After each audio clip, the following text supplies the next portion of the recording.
you came from not liking the way you look, not liking your body. And I want to talk a little bit about your body because you have made content on body dysmorphia and feeling like you didn't like the body you were in. And you've even gone as Yeah. far as having surgery to try Yeah. to change your body. And looking at you today, you look much different. I can tell you've lost a considerable amount of weight. And I definitely Yes. want to discuss that because this is something that is a major issue, not just in your life, but in so many other women's lives dealing with this Mhm. issue. What was your initial reason for doing the process of getting a fat transfer in your body? My last video on my channel, I went through my weight loss journey from like young to teenage to 20s. And I always had a belly. No matter what I did, it wouldn't be flat. Like I could not get a flat stomach. So, and I was very insecure about not having a flat stomach. So much so to the point that I didn't realize that I was still slim, but it's that problem area that I kept on focusing on, like focusing on from young. And like growing up, I was chubby. So there was a focus already on my weight from other people. It wasn't that I looked at myself and felt like, oh, I'm bigger than everybody else. People would always say to me like, oh, it's just puppy fat, she'll lose it. So I almost feel like people objectified me. Like when I say people, I'm talking about like some family members. They would always comment like on my weight. Not necessarily negatively, but oh, she'll lose it. Like it's not permanent, like she'll lose it kind of thing. And I was like, they gave me a complex before I even had one. Like, why are you even commenting on my body at all? Like, why is this a Right. topic of discussion? Okay. Rise at a conversation. It was either my body or my complexion. But the complexion was more so like my auntie, she was dark skinned as well. So she would always get there and affirm me before I even had an idea that I was dark skinned. I was different from the rest of my family. But so that was a positive affirmation.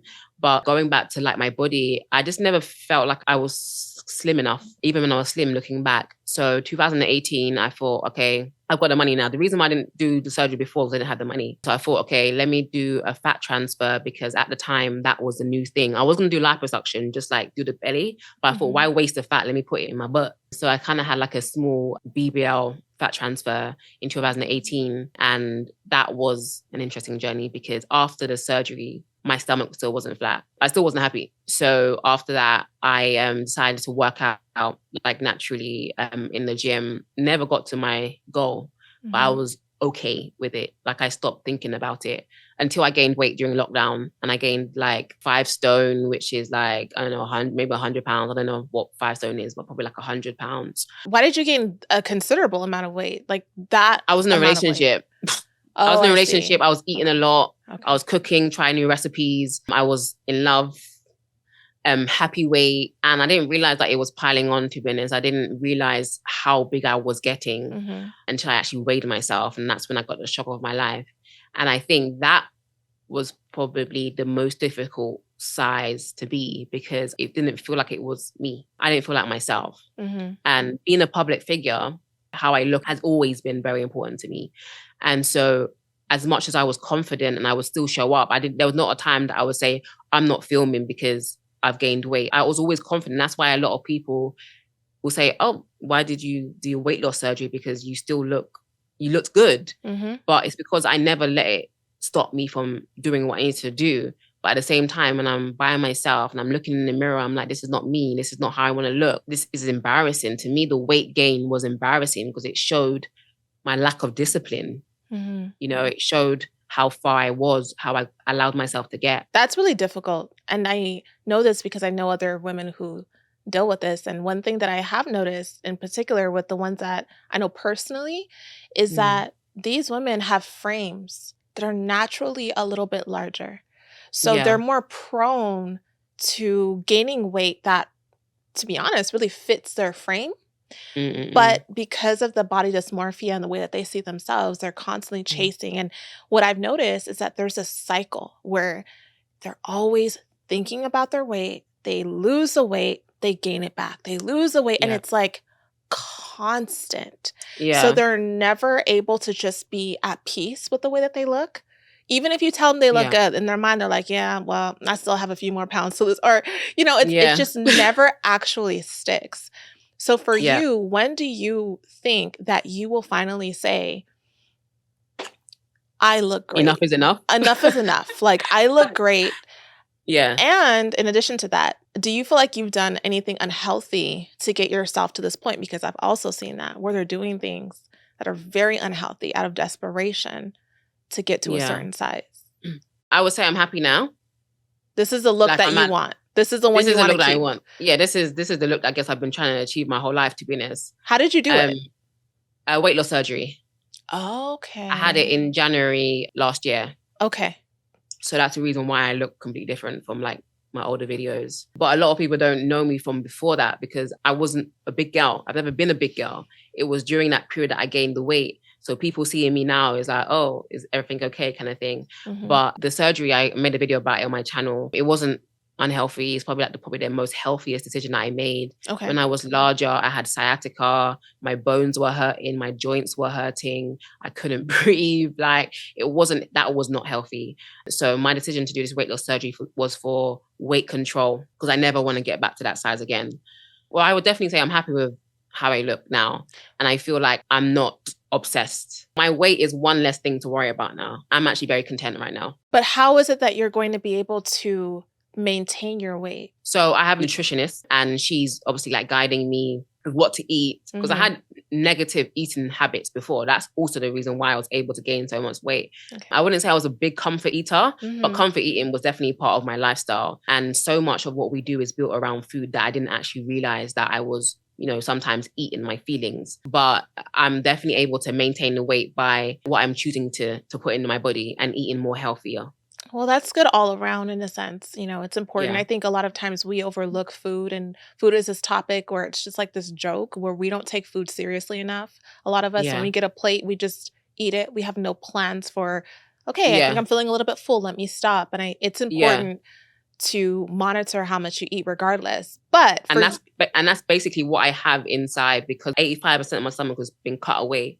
So it tells me when I'm full. That's the reason why I've been able to lose the weight because it tells me when I'm full. And I even realized now having the surgery that the way I used to eat, I used to swallow food. I didn't even chew it. And so like even trying to do that now it's not possible. It's not advisable. In terms of having body dysmorphia, is this something that you self-diagnosed or was this a professional diagnosis? Self-diagnosed. You self-diagnosed. Okay. So yes. Self-diagnosing as having body dysmorphia, do you have any fears about being pregnant during a time where your body is going to get bigger? You probably will gain weight. And, you have to actually gain weight. It's important for the baby. But the aftermath of that is being in a state where your body looks different. And if you're already struggling with that issue, how are you going to deal with having children? When I had a really big stomach and when I was like battling with my weight, I almost wished I was pregnant because there would be an excuse for why I'm this size. Like I literally had that thought, like I wish I was pregnant and there would be a reason for this. So I guess being pregnant, I'm bringing life into the world. So that's bigger than body image. So for me, the body dysmorphia and the shame was me allowing myself to get to an unhealthy size. I see. And I think that was more so than what I actually looked like because I was able to rock outfits and I look good big. Like I looked good bigger. I look good smaller. So it's not so much that, but it was more so like the internal thoughts of how could you do that to your body kind of thing. So I think getting pregnant and gaining weight, I know I'm going to gain weight, but I couldn't imagine getting pregnant at that size, but then I'll be even bigger. I think the size that I am now, I'm more than happy to gain an extra few pounds, like with a baby, with a blessing. Well, I love what you said about how even when you felt like you were not happy with the way that you looked, you still showed up, you still did your videos. Yes. And I think what's important and beautiful about that is that, especially because of the content you create, but whenever you're working in your area of gifting, whenever you're fulfilling your purpose that God gave you, people are not looking at you. They're looking at your gift. They're looking for your gift. They're looking for whatever you're bringing. So that's why people are saying, you look good, you look fine, because they're not looking for you. If your job is just to look good, then that's a different story. But you're here for another reason. Purpose. And a purpose. And so, yes, you can do those things because you're on television or you're on social media and you want to present a certain way. But always remember that there will be times where you look amazing and no one says you look good, Breeny, because they're not here for you. They're here for your gift. Yes. And if you're overly focused on that, it can Yes. also distort the A purpose that hundred God percent. has for your Because life. 100%. And that's why I said, like, I would always show up. Like, I wouldn't say, oh, I'm not feeling good this day, or I look big, I'm gonna hide. It was always, the purpose was always before everything else. So even though I didn't feel 100%, like there's sometimes I'd do my makeup and I was like, I look horrible, but the message needs to go out. Yeah. So the message supersedes how I look. And I even remember when I was talking about my body dysmorphia and how like people reacted, and they said like, Breeny, we're not here for your image. Like, we're not here just to look at you. We're here for what you, exactly like what you said. Mm-hmm. And that was like a huge reminder for me, because I feel like I have spent a lot of my life thinking that people like me because of what I look like. Mm-hmm. And so that's why I was so bent on, you know, fixing and changing when I was younger. I think now I do it because I'm on social media. I want to put my best foot forward. And it's not because I feel like people only want to hear from me because I look good, kind of thing. But I think that definitely stems from, you know, childhood and thinking that all I have to offer this world is the outside, because that's what the world teaches us, isn't it? That's exactly what they teach us. And so it is Yeah. difficult. You do have to get into a different train of thought with God and with the word, and knowing who you are and knowing why you're here, and Yeah. having a different self-concept based on truth and not based on the world. But what would you Love, tell yeah. a young girl who's struggling with body dysmorphia, who cannot afford plastic surgery or liposuction or all the things that others who are in positions can afford? What would you say Mhm. to someone who's dealing with that, who I feel needs like help? anything that I would say would sound hypocritical to that person, because they would feel like, well, you couldn't learn to accept it. You couldn't learn to love yourself. So why are you telling me that? So I would never want to come across as condescending to anybody, because I know what I did to get my desired weight or whatever. Mhm. But I will say from experience, like doing the surgery, like doing the liposuction especially, or the fat transfer, I thought I was going to feel happy. And one thing that people don't tell you that get surgery, most people aren't happy. That's why a lot of women, even that do like BBLs, they go for seconds, thirds, fourth. Like, it's not one time. It's not a one-time thing. And I think a lot of it is like my soul surgery. The whole tagline was, it's the soul that needs the surgery, from Beyonce. Beyonce's Pretty Hurts. You know, we're trying to fix what we can't see, but it's the soul that needs the surgery. And I think learning to be at peace with yourself wholly, like inside, outside, is the advice that I would give to young women, because you can change the outside and the inside still feels the same way. Then you don't need surgery, you need a therapist, you Mhm. know? Mhm. So I would definitely advise women to work on the deeper issues that are at play here. And I never want to discredit how you look is important, because it does influence how you feel. And anyone that has never battled with their weight can't understand how it is to feel like a stranger in your own body, or to feel like who you are up here isn't translating on the outside because you have a struggle with food, you know? Yes. So do the Mhm. inner work. You can change the outside if you choose to, but the inside is still the same. Honestly, useless. So, in saying that, which is true and beautiful, Yeah. do you feel like you love yourself then at this point in time? Yes, you're happy with your weight, but do you really feel like you love Breeny? I will say yes as an affirmation, because I think it's a journey.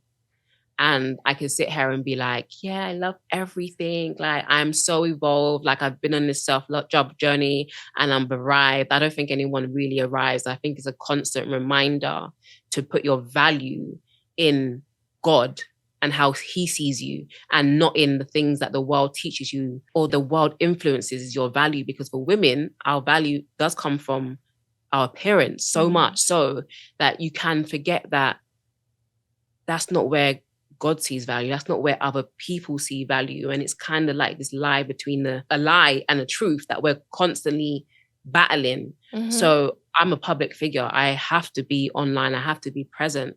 So I would definitely say it's a work in progress. I definitely respect myself. I definitely know that who I am inside is so much more precious than anything people can see on the outside. I think my identity being firm and grounded in Christ, I'm not seeking affirmation from other people. Anything I do on the outside is for myself to look and feel good, but it's not coming from outside external forces. So when you post these beautiful pictures and people are like, "Oh my gosh, Breeny, you look so amazing," and your pictures are amazing. You look amazing in orange, Thank especially. you. But when you get all of those affirmations, Yeah. especially being someone who is overcoming this body dysmorphia, Yeah. how does that affect you? Are you lifted by those things? Do they not affect you at all? Are you clearly you're saying I you're not looking for those things, but yeah. you do receive a considerable amount of love when you Yeah. look a certain way. How do you Yeah. stop yourself from letting that seep into yourself? I stay very neutral. Like very, very neutral. Like surprisingly, like from the outside, people may think or look like, oh, I care about those things. And it's nice. And I never want to take away like I care. Like I care that people are kind enough to show me kindness and to show me so much support. But I kind of very much stay neutral so that anything positive can't lift my head up or gas me up, or anything negative can't tear me down. I have to, if you're online, you have to stay very, very neutral. You say your thank yous and you appreciate the love that you're being shown, but you're doing it because you want to do it. Like you're doing it because this is how you want to present yourself. You're doing it because it's a part of your job, but it's not to gain affirmation. But in saying that, online there's a lot of emphasis on metrics. And so I think people can feel a certain way if they post something and it doesn't get likes. All my photos don't get the most love, but if I posted it, it's because I wanted to do it. And so whether you like it or not, I like it. And I think it's about having that internal affirmation where it's like, I'm doing it because I want to. I'm showing myself this way because I want to, and it's my choice. So I think compliments are nice. Yeah, but I don't feel like I'm completely moved. Hey, you guys, it's Shan here. I'm at Venice Beach with Fine Forever, and we are getting people to check out the Silent Storm perfume. You know what? I want to check it out first. Let's see how this is.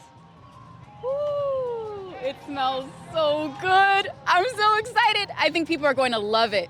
Let's go check it out. Oh, that's really good. I like that. It's Yeah? kind of like flowery. I like that. Yeah? Yeah. Like, do you think daytime, nighttime? Yeah. Definitely nighttime. I think. Nighttime? Where would you wear it to? Like a date night, something like Ooh, that. Yeah. date night. Okay, Yeah, I cool. like the oiled part of it. You know, perfumes usually be clumpy, but this is kind of oily. It's not loud, but you can smell it.